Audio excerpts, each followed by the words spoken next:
I actually had a guy in Chile tell me that, he said, Jack, this was the first thing we heard after the dictatorship. This was the sound of freedom to us. I kind of went, whoa. Yeah. What? Playing Nirvana. The Cobain 50. Nirvana. Kurt Cobain's top 50 albums. Nirvana. From listener-powered KEXP. This is the Cobain 50 from listener-powered KEXP. I'm Dusty Henry.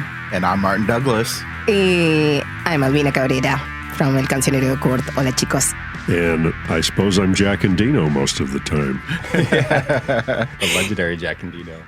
Yeah, thank you all for coming again today. We've been doing these monthly roundtables on the series, and today's a really special one. We've been going through some Northwest classic albums on Kurt's Top 50 list, and who better to bring than Jack Endino himself, who produced Mudhoney's Superfuzz Big Muff, which we'll talk about, and of course, Nirvana's Bleach.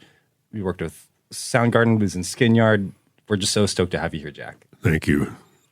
Using the word produced is a sort of loose attribution there, because in those days nobody called anyone a producer around here. It wasn't very indie to do that. Plus, you're making a record in like 2 days. How much producing do you do? You position the mics and hit record and get out of the way. Well, we definitely shouldn't call you the architect of the Seattle sound then. I don't know. You call me whatever you want. Call me for dinner. You know what they say. Well, let's get into that. We wanted to talk to you because you are so instrumental in so many of these records. Tell us a little bit about, what it was like back then. You were playing in Skinyard and as a musician yourself, and then getting into producing, we'll use that word loosely, I guess. How did you make that jump, and what was that like around the time? Well, I was always recording bands in my basement. I actually did some demos for Soundgarden in their rehearsal room before Reciprocal existed. Reciprocal was the studio that I worked out of, Chris Hanzik's studio, which was there from summer of 86 to summer of 91. Chris Walla is now the proprietor of that triangular building. With his Hall of Justice thing. I'm not sure he lives in Seattle anymore, but the studio is still there. Before Chris Hanzik took over the building, it was a place called Triangle Recording since the mid-'70s because of the triangular shape of the building. And a lot of the pre-grunge Seattle records that we talk about sometimes, like the Seattle Syndrome compilations and the Visible Targets, and, a lot of the really early Seattle indie bands recorded at Triangle. So it was kind of a lineage, just people were trained to just go in and out of this building in Freelard. So we took it over. I became Chris's partner, and we took it over in 86. And we had both worked with Green River before, and Chris had done the Deep Six compilation, so we'd both worked with Soundgarden. Of course, my band Skinyard was on the Deep Six compilation. Anyway, I was part of the music scene. I had a gig at this studio, and people trusted us because they knew us and because I was also a musician in a band. And I was also playing drums in a band called Crypt Kicker 5 during that period. So I was actually a drummer and a guitar player, and I played bass with Terry Lee Hale in a band called The Ones. So it made me uniquely qualified to record these bands that were basically doing the same thing on stage that I was doing with my bands. So it was just natural for me to be doing all of the above. And here we are, 30 years later, 35, 38, I don't know. Were you always interested in recording, or did you start recording out of necessity because you were a musician? I started recording before I could dare call myself a musician. In fact, it was recording myself in my basement that gave me the courage to sort of think, well, maybe I could do this too. Because from the first moment I picked up a guitar, I was plugged into a tape deck and going, and I realized, well, if you don't have a recording, you have no way to prove that anything happened. Yeah. And so I would play horrible guitar into my tape recorder until it started to sound like maybe it wasn't so horrible. And I thought, well, wow, maybe I could do this. Who's going to know? So the recording and the playing happened at the same time for me. I was learning one while I was learning the other. That's great. And it's amazing, at least with the discography on your website, where it starts as Skin Yard, Soundgarden, Green River, like 3 pivotal albums. Like you really started with a bang. Yeah. I mean, your mileage may vary if you were to do that now, but, it was. Then again, these bands were all just, indie bar bands playing for 30, 40 people at a time, and in those days. I mean, I remember seeing Soundgarden at the Ditto Tavern play for 10 people because Scratch Acid was playing at the Central across town at that night, It's like we all did a lot of nights like that, but, who knew? Yeah. I mean, so we talk a lot about like the Seattle sound from that time, and, you were some of the first documents of that were records you produced. Can you just talk a little bit about like how that sound was developing and how you wanted to capture it in the studio? I was capturing a lot of it. Chris Hanzig did a fair bit of it before I did because, of course, he recorded the first Green River EP, Come On Down, and the first Accused record, Martha Splatterhead, and some other bands like Dismal and Bam Bam. Chris was working at before he had the Triangle building as his reciprocal space. And I, of course, had been recording a lot of these same people I did some recording for Green River in a basement studio also before Reciprocal existed in the Triangle building. So we had both worked with a lot of the same people. And, of course, there were people like Bill Stuber and Jack Weaver and the guys who did all the Seattle Syndrome and all that with that weird early 80s new wave stuff that we laugh about now, but some of it's pretty cool. But the sound kind of developed partly due to the budgets, of which there were none. You had to record efficiently and quickly, and, we had an 8-track machine, so there's not a lot of options. You basically get the sound right, and then it's about getting the performance right. If you have those two things, you can get something that's really effective and powerful if you can just get those two things to work. It doesn't have to have a million guitar tracks or layers of overdub vocals or keyboards or whatever. You just need a really strong performance of a strong song and clean, solid, clear sound, and basically just not screw it up. And, that was the aesthetic initially, and it works very well for indie rock because, the bands didn't have the money. Sub Pop didn't exist yet when we started. Nobody had outside money coming in to finance their recordings. It was all very DIY. So it just kind of grew organically that way. Was there a moment or a series of moments where you were listening to bands from here and hearing this so-called Seattle sound and being like, oh, they're not doing this in Chicago or LA or Chapel Hill? Was there like an aha moment, or was it just kind of a gradual thing that turned into this huge subgenre of music? Credit where it's due. My wife of the time, Dawn Anderson, had a magazine called Backlash, and she had actually left the Rocket magazine in 1987 because they weren't covering local bands. And she could see that something was happening. And she said, I'm going to start my own magazine, and we're just going to cover local music. So she started doing this scrappy little monthly newsprint magazine called Backlash. We were together, and I would come home with these demo tapes. And I'd say, well, listen to who I recorded today. And pretty soon, they'd be writing about it in Backlash. So there were a lot of people, there were a lot of writers that I knew because of my ex-wife's connections. And a lot of them were, people knew something was going on. In the meantime, there I am in the studio with, every week another random band walks in the door and blows my mind. And, I was thinking like, well, okay, there's a sound here. It's not the Bay Area punk sound. It's not the LA thing. It's not SST. What is it? And, somebody had to come up for a name for it, and here we are. But, no, I knew that there was something going on. Everybody could sort of sense that there was some kind of, musical scene happening. There was excitement. There was a kind of a camaraderie, if you will. And there was also sort of a bit of a competitive thing going on among the bands as well. And there was only a few places to play. The clubs were ruled by cover bands. So finding a place to play if you were playing your own music wasn't that easy. A lot of times we'd have to play Tuesdays and Wednesdays. That's, the clubs would give you the loser nights, because, okay, nobody's going to show up anyway. Go ahead, play your original music on a Tuesday. With the Rainbow Tavern, the Vogue, these clubs, they'd give you a random weeknight and see if you could get your friends to show up. And so you sort of did what you had to. I think I over-answered the question. Oh, no such thing as over-answering. Yeah, it was great. Give us as much as you can give us.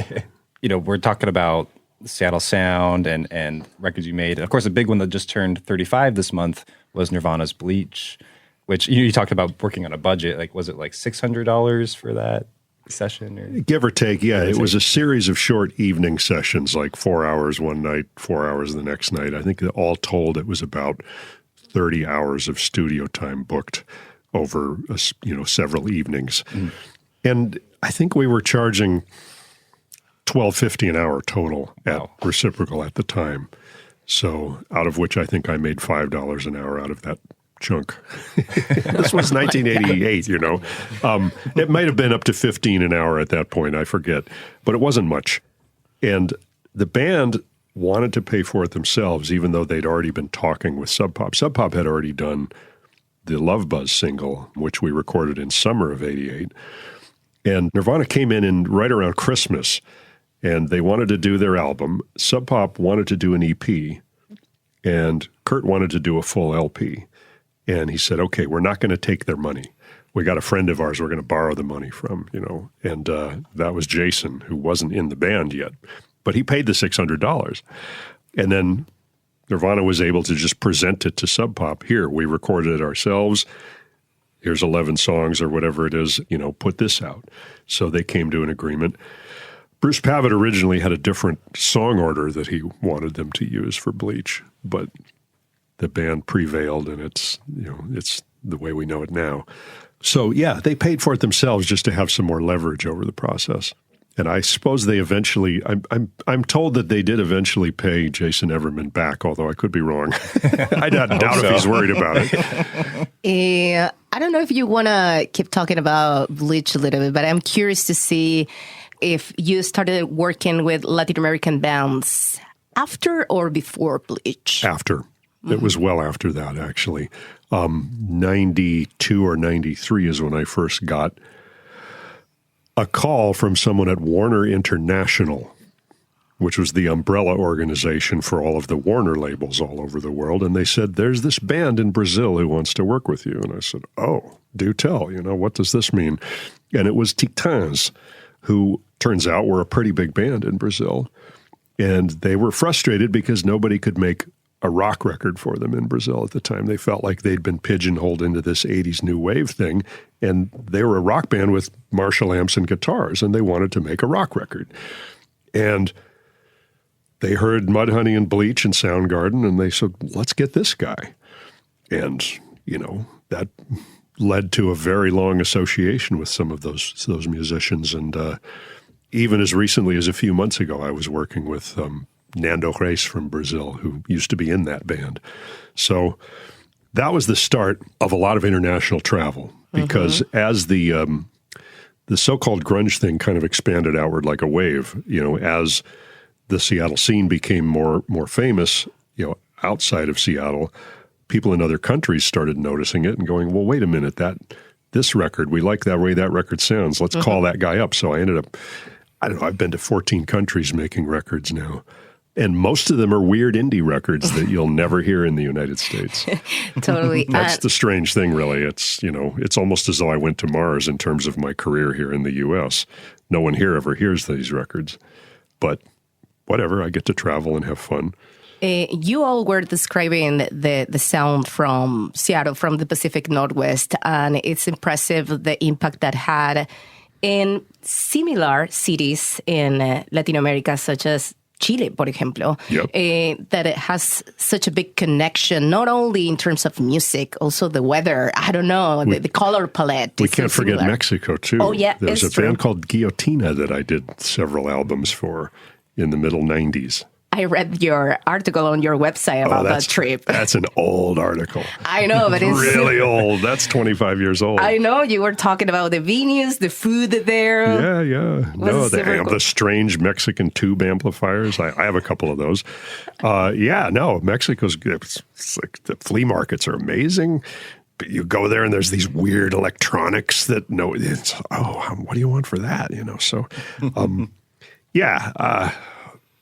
South America, Central, I got to go all over the place because of indie rock, if you think about it. Mm-hmm. There I was on top of the pyramid in Teotihuacan, kind of going, how did I get here? Punk rock brought me here. Absolutely. Love it. Who knew, Yeah. And so leading up to all of this travel that you did, I mean, it's practically because you were the guy who recorded Bleach. I have to say that a lot of this momentum was already happening before the Bleach record happened. Yeah. Mudhoney was bigger than you think. The Touch Me I'm Sick single was huge outside of Seattle, and especially in Europe. And, there was already stuff happening. I already had as much work as I could handle before the Bleach record came out. And remember, when the Bleach record came out, it was just another indie record. It didn't really blow up until Nevermind came out. Right. That's when people went back and went, oh, the Bleach album, oh my God. Before that, it was just another one of my indie records on my discography. Everybody was talking about Superfuzz Big Muff and Screaming Life and the Tad records and all the other stuff I did for Sub Pop. And then, when Nevermind came out in November 91, it just blew a huge hole in everything and just changed the whole game. And that's when I started getting a lot of the calls from overseas. Right. But things were well underway. The scene was already kind of blowing up. The music was already getting out there. You could ask Everett True about this. He would tell you a whole story. Well, he has actually. He's written books about it. But so there was life before Bleach. You're absolutely right about that. But I was going to lead into the fact that you have a special section of frequently answered questions that are just about Nirvana. I had to do that. I imagine. Tell me why you had to do it. Because I just kept getting getting random emails from people going, what kind of amp did he use? And I was like, okay, and it worked. I don't get those questions anymore. As I I just keep adding to it. Okay, there's another question I never got before. Let's add that to the FAQ. So and all that information has been, it's ad nauseum. It's been repeated so much. It's still funny. Nobody ever asked me about the 4 Coffin Break records I did, or the 4 Accused albums that I made, or the Zen Gorilla records that I worked on, or 3 of those, or the 3 Makers albums I did, or the 3 Gas Huffer records I did. Right. And yet sooner or later, 5 years from now, somebody is going to ask me about one of those, and they'll say, "Hey, can we come record with you and get the sound that you got on Janitors of Tomorrow by Gas Huffer, And I'll be like, yeah. Thanks for asking. Finally, somebody who wants to sound like God's balls. Really? I mean, I love it when people find like these weird things in my discography and I go, really? You heard that record? Wow. Great. Love it. It's great when I was talking with Aldo Benincasa from Theganjas in Chile, and he was like reading your website. They were like a big fan of Mudhoney specifically. Yep. So they were like super shy about reaching out, because they thought that you will never reply. And you ended up like not only producing albums with them, but also playing. Yeah, no, Aldo was the drummer for the Theganjas, who was the first band that got me down to Chile, actually. And I've been there 7 times now. And I've played shows with the Theganjas, actually. It's, for some reason, it just kind of works. It's like 3 guitar players on stage, and we all kind of like flow in and out. It's very sort of psychedelic, kind of shoegaze grunge, if you will. I don't really know what to call it. It's strange music. I enjoy them a great deal. Their music's very loose and like they never play the song exactly the same way twice, which works for me. I mean, I have a band that kind of does that here, Beyond Captain Orca, which is an improv band. So it's natural for me to be in a situation that's kind of fluid like that. Speaking of the fluid, Denver band that was on Sub Pop back in the early 90s, I just remixed 3 of their albums for Sub Pop. Oh, awesome. And those are going to get reissued soon. And that was a pretty satisfying thing because originally I recorded one of those records. It was called Roadmouth, and they were about to reissue it. And I listened to it, and I said, well, let me help you with the remastering. And I listened to it and went, oh, my God, these are terrible mixes. I can't believe I did this. Let me remix this. And everybody said, oh, well, why not? And I got the go ahead. And pretty soon I was sitting there looking at the tapes and going, oh, I'm really in it now. I got to do this. And I ended up remixing 2 of their other records because they liked what I did with Roadmouth. And so everybody's happy and the records are way better. So that leads to this other thing, which is I end up doing a lot of this sort of archival stuff now. Like when it's time to remaster something, I say, well, okay, let me work with the mastering engineer on that, or maybe I'll do it myself. So I've supervised like the Bleach remastering that George Marino did a few years ago, and the Soundgarden remastering that J.J. Golden did. I was working with him the whole time on that. And then remixing the Green River, a couple of some Green River stuff, remixing the Fluid records, remastering the first 3 Tad albums. It's funny, I'm kind of like the archive guardian, if you will. When people want to know what happened to this or that tape, they get a hold of me, and I go, "Oh, I know where that is."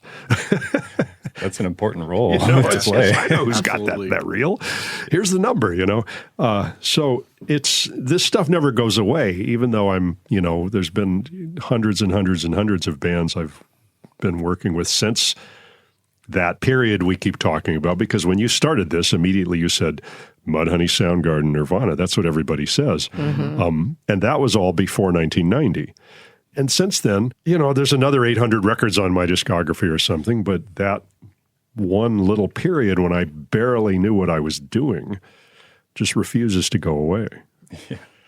I mean, we want to get into the other 800 albums too. How much time you got? Yeah, we'll go one by one. But I did want to ask you a little bit more. Because you've recorded and mixed Nirvana more than anybody at this point, and with all the archival work, I am just kind of curious to know, any memories you have of working with the band either on Bleach or just over the years. I guess I've technically worked with them with 4 or 5 different drummers. Because I did a demo session with Dave. I did the Sliver single with Dan Peters. I did the Bleach record with Chad. And then there was also a few songs on the Bleach record with Dale Crover. And I'm probably forgetting somebody. Oh, and then they did that session with Mark Pickrell. Pain in the Shame. So technically 5 different drummers. So yeah, I seem to have, one way or another. And then there's live stuff I've wound up working on more recently. They give me these old tapes and I mess around with those.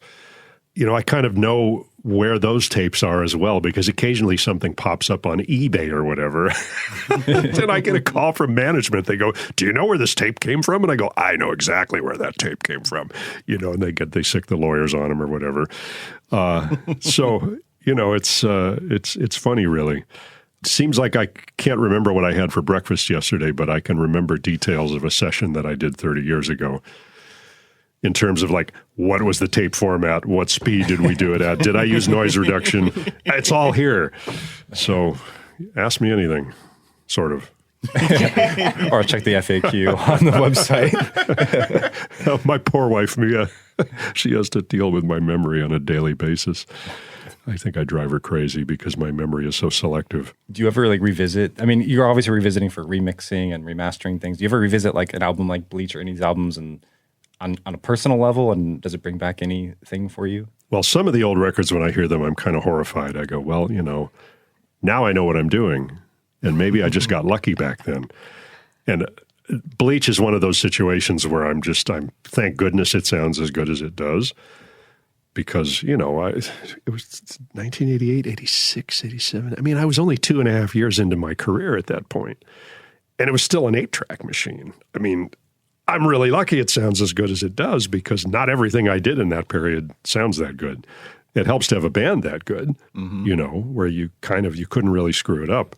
Well, you could, but I didn't, luckily. I'm my own worst critic of my own work, actually. A lot of it makes me cringe. I feel that. I want to ask you something about that, because when I moved to Seattle directly from Argentina 6 years ago, yeah. Of course, everyone across Latin America knows the bands that we're talking about. Yes, everyone they do. knows They really do. And maybe, I don't know, people from here, they don't know exactly the impact that they have across Latin America. Let me tell you a story about this, and I can tell you what people told me in Brazil and what they told me in Chile, because I have asked this question. I go, what is it about our music? Why am I here? Why are you, and in Brazil, the answer I got was, they had a military dictatorship. The military dictatorship kind of, in Brazil, it didn't just collapse. It kind of withdrew and things got more free. But in the 80s, it was very controlled. Like they weren't, you could still hear the old Rolling Stones and the Beatles records, but they weren't getting stuff from the rest of the world. Same thing in Chile. They had Pinochet. They had a dictator. And when things sort of loosened up and got more liberal, what did they hear? They heard indie rock from the U.S. In Chile, it was more specific. When Pinochet fell, I think it was the end of the 80s, and suddenly the radio stations were free to play whatever.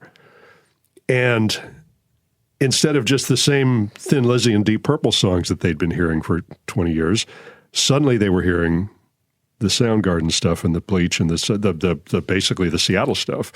And I actually had a guy in Chile tell me that he said, Jack, this was the first thing we heard after the dictatorship. This was the sound of freedom to us. I kind of went, whoa, what?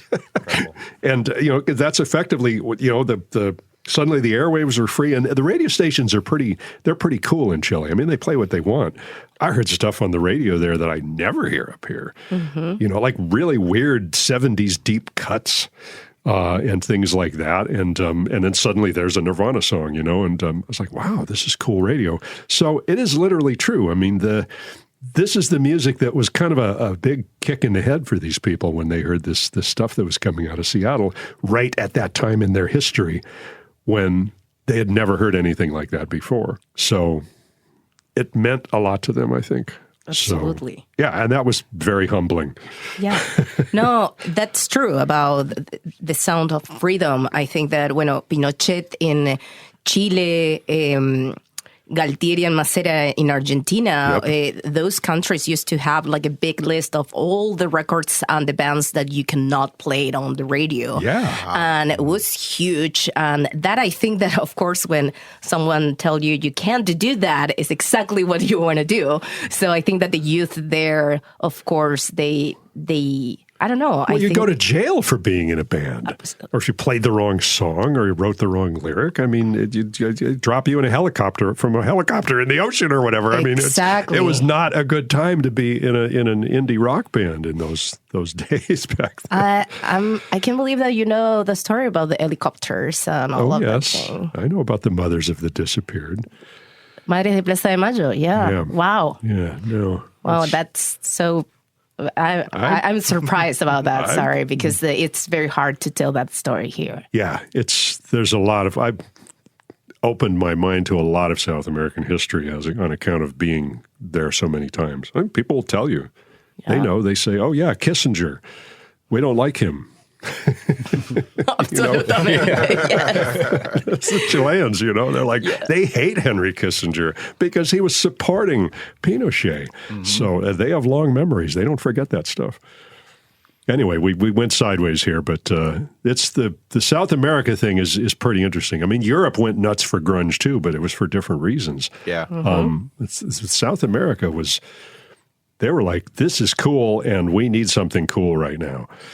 Yeah, love that. Bueno, actually, Oliver was here in Seattle last year, and they were doing like a big programming around the 50th anniversary of the Pinochet dictatorship. And that's why like Oliver was here like promoting this like new generation of artists from Chile and telling that story. That's actually the story that you were telling us today. About how when the dictatorship fell, things suddenly loosened up. Yeah, they've got great playlists down there now. Exactly. It's like amazing. Yeah. This is the thing. Smaller countries, I have to say this that I've noticed about smaller countries, meaning, pretty much anything other than the U.S. is a smaller country, except maybe Russia, which is bigger. Smaller countries tend to have more, they have more independence culturally. And I've noticed like the record labels, the major label branches that exist in the smaller countries act more like our indie labels here. Like I've gone to smaller countries and made like a record for Sony Australia, a record for Polygram Germany, a record for Polygram in the UK, a record for Warner Mexico, Warner Brazil. And I'd be producing the record, and I would hardly have any interaction with anyone from the record label at all.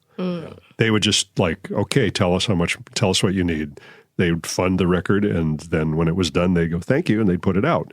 Just kind of like an indie record here, indie label here in the U.S. I was kind of amazed at this. There was much less interference.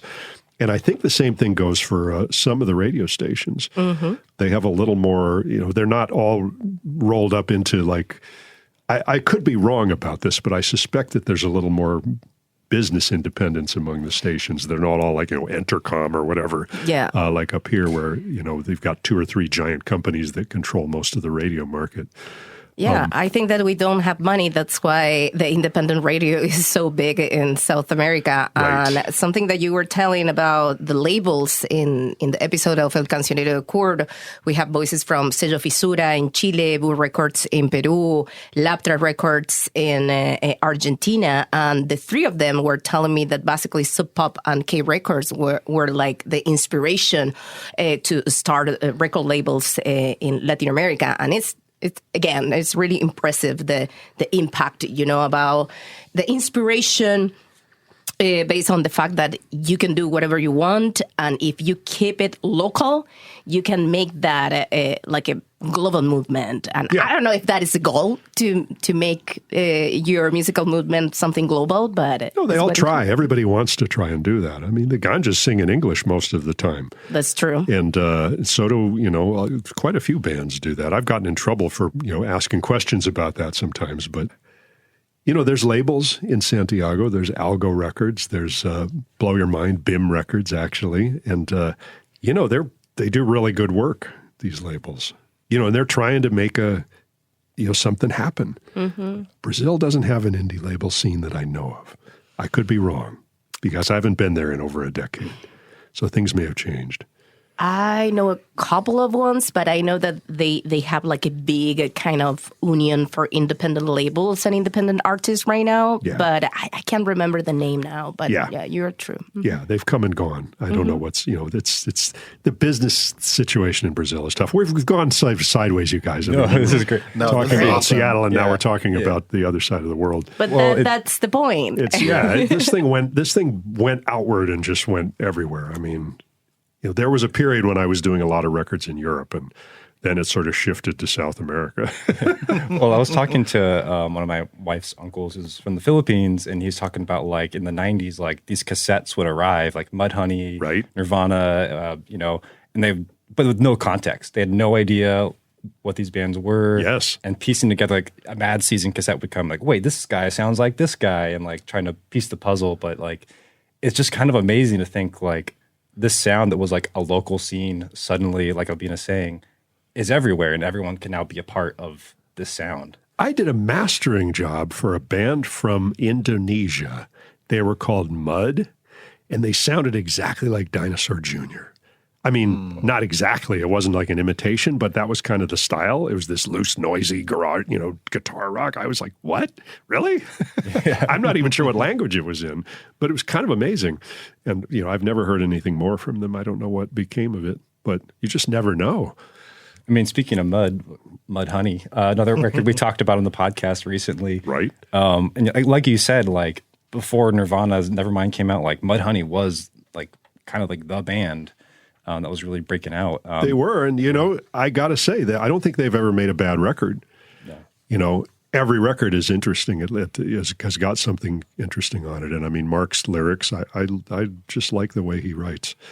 Yeah, so, I will say that Mudhoney is so consistent.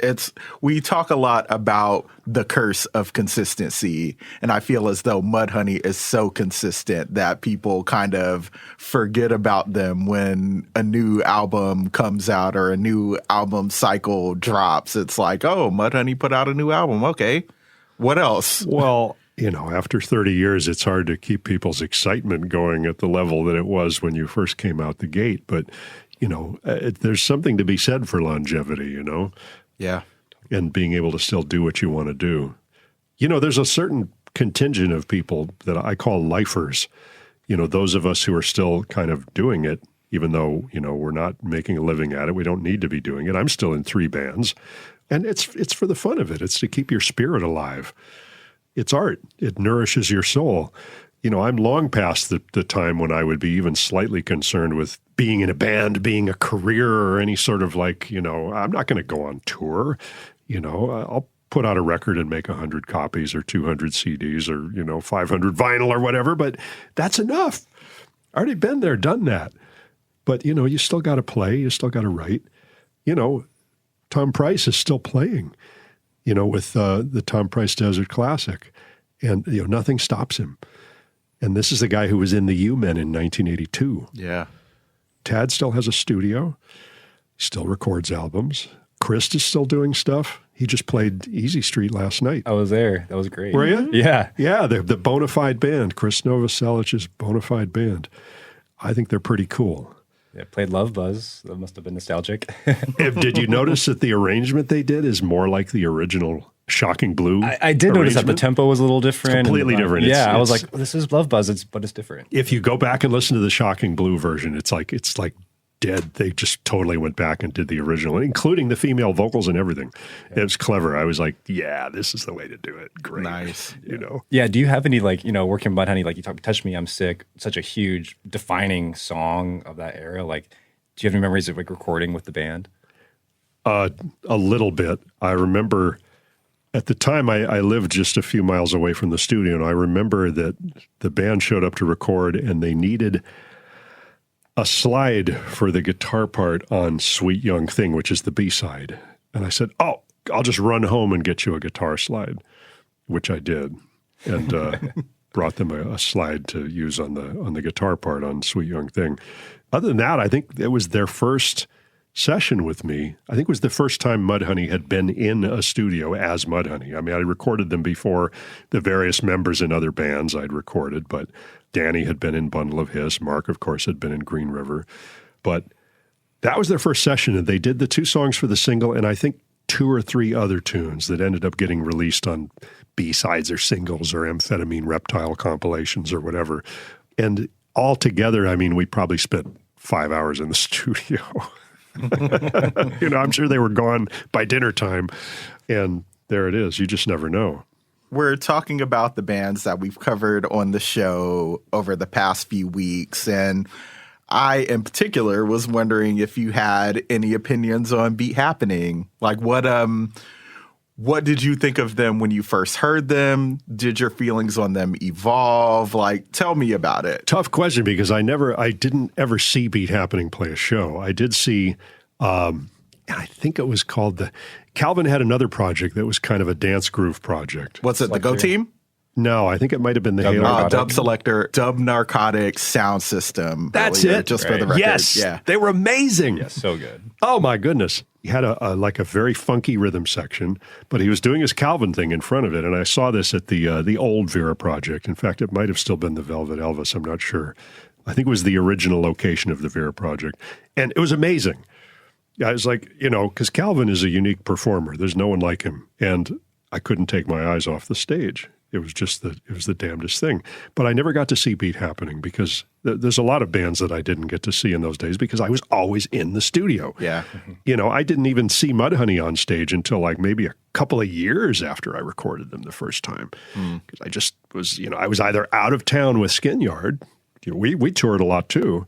Or I was in the studio with some other band whenever these shows were happening. So there's a lot of stuff I missed. So I never got to see Beat Happening live.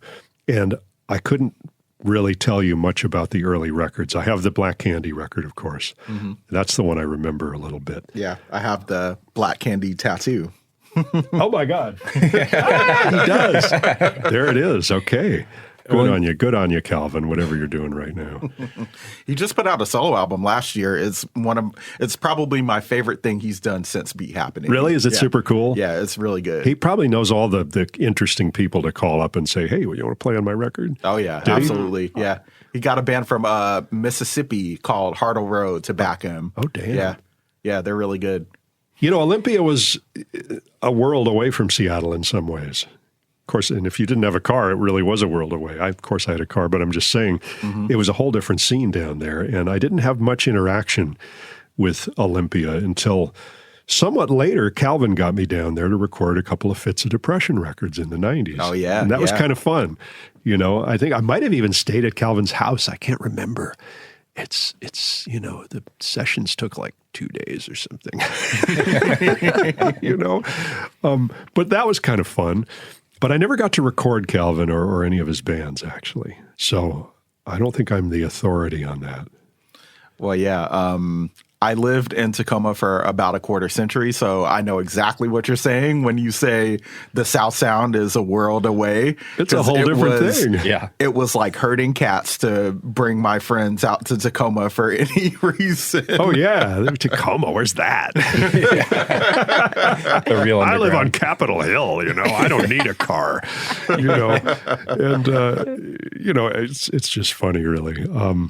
The most I remember about Olympia is going there in the 70s when I was in college to visit somebody at Evergreen and getting so terribly stoned that I was completely paralyzed for hours and thinking it's probably the most stoned I've been in my life. And this was in like 1978, and thinking like, oh, Evergreen, what a place.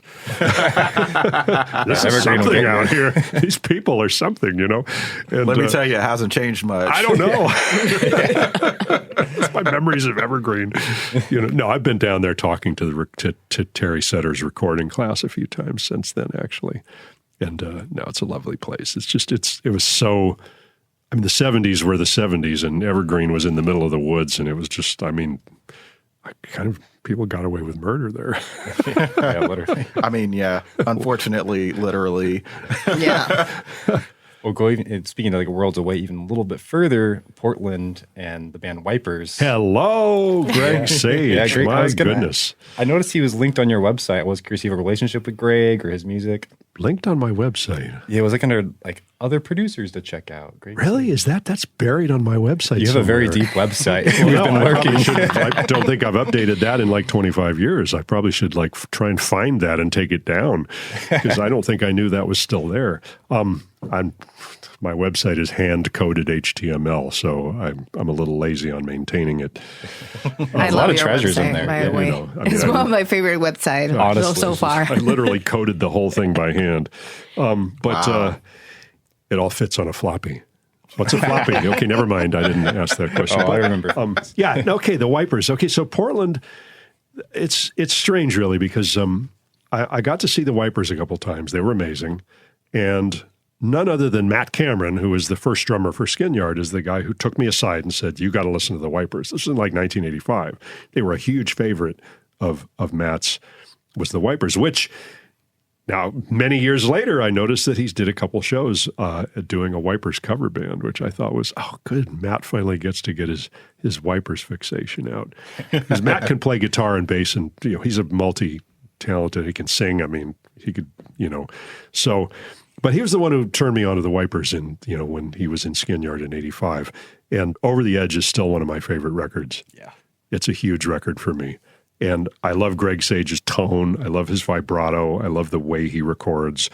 It's just there's a certain feel those records have that's really inspiring to me as a musician. So the Wipers were like just head and shoulders above a lot of bands of that era. And it was, of course, pre-grunge. It was happening. This amazing band was coming out of Portland.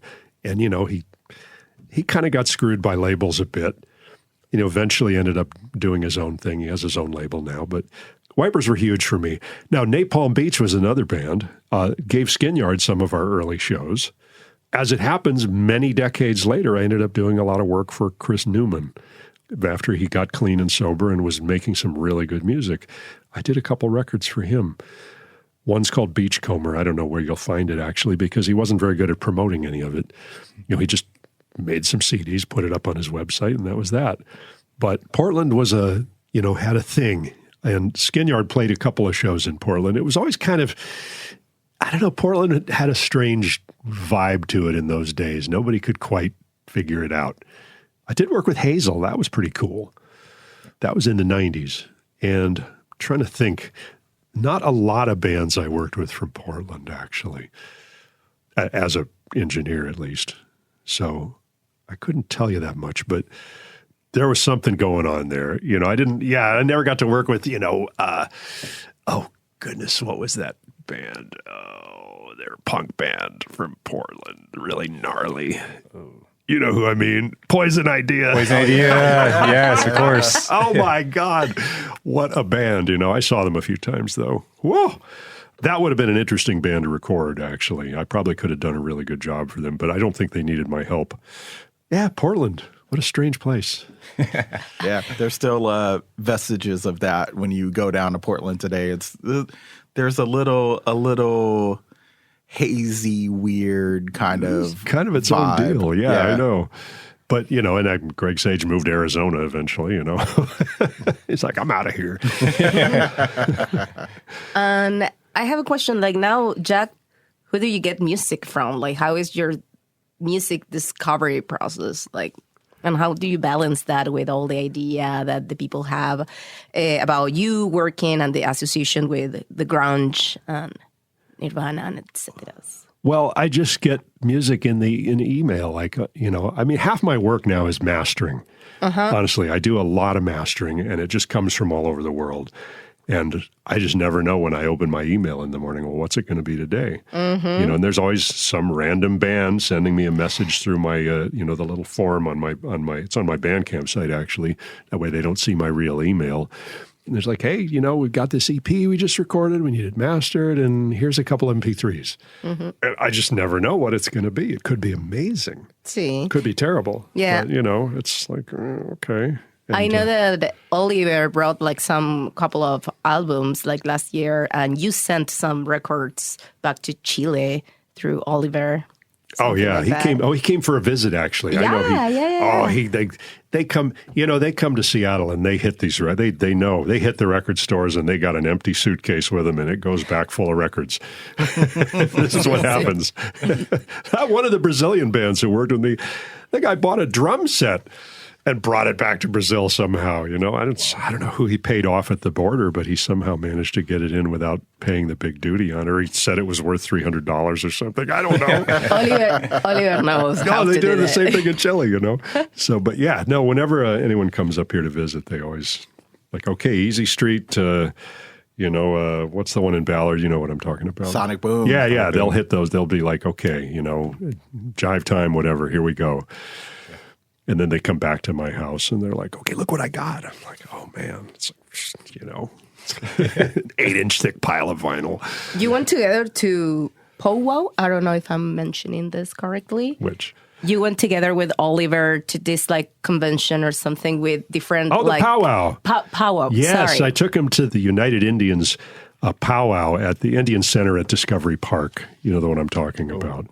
And they have a big powwow annually. It's coming up in July 19th, 2021, I think, is the annual United Indians powwow. And it's kind of a big deal, actually. They do this dancing competition, and there's like somebody grilling salmon. You can get a fresh grilled salmon right off of this, this thing. And they got the fry bread. If you if you know it, you know it. Greasy fry bread. Yeah, I love the fry bread. I don't know what it is really. And, there's like a lot of, indigenous dress competitions and the dancing and the music and the drums and the whole thing. And they're dead serious about it. And they have a great time, too. It's really fun. So I try to go every year. So, yeah, Oliver was here last year. Oliver is my friend from Chile who actually he's kind of involved in a lot of, festivals and things and promoting the music scene in Chile. And so he was up here. I think he was doing something with KEXP, right? Was doing El Sonido Live. Yeah. Yes, and, with Chini.png and Rubio from Chile who did sessions with us. Right. And, he's the head of Chile Música, Oliver. Yep. Well, we took him to the United Indians powwow and blew his mind. Yes, he was like super impressed. Because, there's native South Americans, Native Americans. There's in Chile, the Mapuche and some other tribes, and there's not that many of them left, but they're there. So it's kind of, him seeing the North American Indian culture like firsthand was really interesting for him.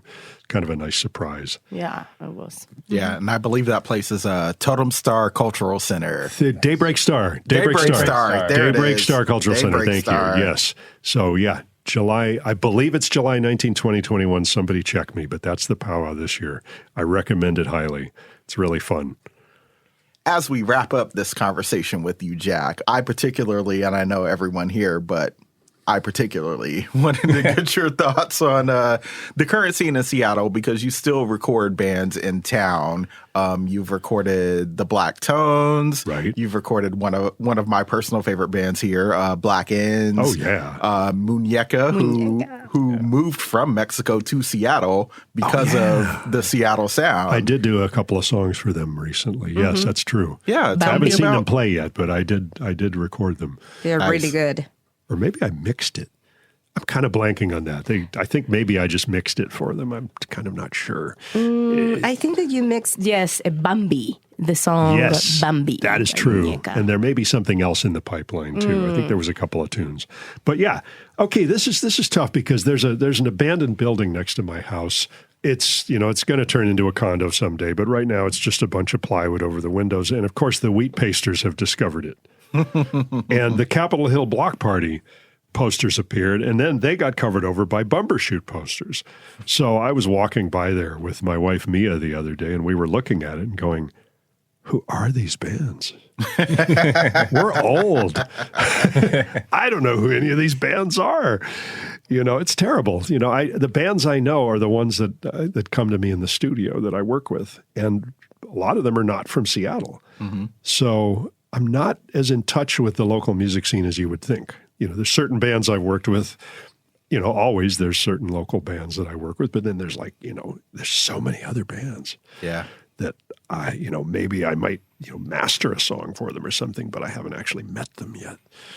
Yeah. I mean, I've definitely had the same problem where, especially, I'm thinking particularly a couple years ago, it was the first music festival. First of all, it was a Capitol Hill Block Party, Yep. I think 2 years ago. And it was the first music festival where 75% of the bands I had no clue who they are. Right. I do this for a living. Yes. Okay. I feel better. Yeah. It's not just me. Yeah. Okay. It's not just me. Thank you. That's good to know. Because it's kind of like you think, damn, am I really that out of touch? But I mean, I still play shows in, local clubs and so forth. I mean, Daryl's and Slim's and the Tim's Tavern are kind of favorites of mine. I like those the smaller clubs that are outside of the city. I mean, the Croc is impressive, but it's a little too big for me. Yeah. Shout out to Daryl's, because I now live on the North End. You gotta love Daryl's. Daryl's is great. Where your dad used to drink. It says it right on the building. I mean, kind of like playing off of that question too, you've seen Seattle change a lot over the years. What keeps you here? What keeps me here? Yeah. I've lived here since the 70s. And, there's a studio called Sound House in Ballard, and I rent a house right in front of it. And it's most of my local tracking work takes place in Sound House. It's home, I've just been here for so long. I'm sort of embedded in the music scene. I've got my little niche. It's just where I am. I mean, I'd love to have a place out in the country. That's another story. But, even then I'd probably still be coming into the city to record bands. It's what I do. What do you enjoy most about working with musicians on their albums as a engineer or a quote unquote producer? Do you find yourself trying to continue to improve or challenge yourself as you're a seasoned veteran at this point? I'm kind of at the top of my game in a lot of ways. I mean, I tell bands, here's the thing, nobody has any money. That's always true. And I tell bands, I can work fast if you can. It's all about preparation. You're going to come into the studio and spend a bunch of money. If you're prepared and you can bang this stuff out and nail it, I will keep up with you. You know what I mean? I will work fast and I will make sure that nothing goes wrong and that things are as frictionless as possible.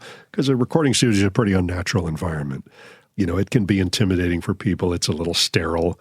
You got to try and make it fun and keep things moving so that they don't get in a rut, a creative rut, or just kind of keep people inspired and enjoying themselves when it could just be a grind. So I'm pretty good at that, and I've gotten pretty fast. Like yesterday, I had a band come in, some friends of ours, they're called the Zipper Chimps, actually, and they recorded 15 songs in one day. Keyboards, drums and bass, and the singer, Eva, who sings and plays keyboards. And she got good, Eva Stokes is her name. She got like killer vocal takes on every song, good keyboard takes. We did a little bit of, edited a couple of notes here and there on the bass and on the drums, and a couple keyboard notes where the finger got a little wonky. But basically, by 6 p.m., I had rough mixes of 14 songs that were presentable, like you could use them to get gigs. They were like sounding really good. And I thought, this is preparation. Yeah. This is what you want when you go into a studio, is to be able to just go in and nail it. And I encourage that because, it's like, if you can do that, I can roll with it and we will get something, economical and useful. Now, if we were making a full album, we'd probably spend more, be a little more meticulous about it, overdubbing, harmonies, extra parts and so forth. But this was enough for somebody to have a really, really good demo to get shows. And that's a purpose too. That's a legit purpose. So I'm not sure I think I'm over answering the question again, really, but I like what I do. I'm kind of obsessed with it, which is strange after doing it for 37 years. You'd think I'd be tired of it. No, it's really inspiring. Mm-hmm. Yeah. It is. Yeah. I mean, I kind of enjoy mastering a little more these days because the hours are a little more humane. I don't do 16-hour days in the studio like I did when I was 27. But you still love what you do. Maybe I do a 9-hour day. Like, it's the fact that you made a good decision. Yeah, I guess so. Well, thank you so much, Jack. I mean, this is honored to be talking with you. You've made so many records that have just changed our lives, and just thank you for that. Yeah. It's gracious for you to be here, and thank you everyone for the great conversation. Yeah, thank you so much. A pleasure indeed. Yeah. Yeah, this was really wonderful to be able to talk to you, Jack. It is a pleasure, and nice T-shirts all around, by the way. Thank you. You should work with this band, actually. Muérete tú from Mexico. Okay. Just saying. Muérete tú. Muérete tú. Muérete tú. Kill you. Yeah. Okay. And he's got a Modern Lover. You've got a Berserkly T-shirt on. That's going deep right there. Yeah, I was getting ready to say you can't really record the Modern Lovers. No, I don't think so. That would be like, what do you got? This is a band called Remy Zero. They're wow. I don't know if you know them. No, I've heard the name. It's just I've heard the name. I don't own any of the records. They're like my favorite band, but no one knows them. But highly recommend. I've heard the name. It's a little, Okay, we went deep here. Yeah, we're going. Yeah. Well, thanks everybody. I appreciate it. This has been the Cobain 50 from listener-powered KEXP. Thank you to Roddy Nikpour for producing this piece, Isabel Khalili, our podcast manager, and Mizell Jr., our director of editorial. I'm Dusty Henry. I'm Martin Douglas. I'm Jack Endino. And I'm Albina Cabrera. We'll catch y'all next time. All right, see y'all next week. Ciao, amigos.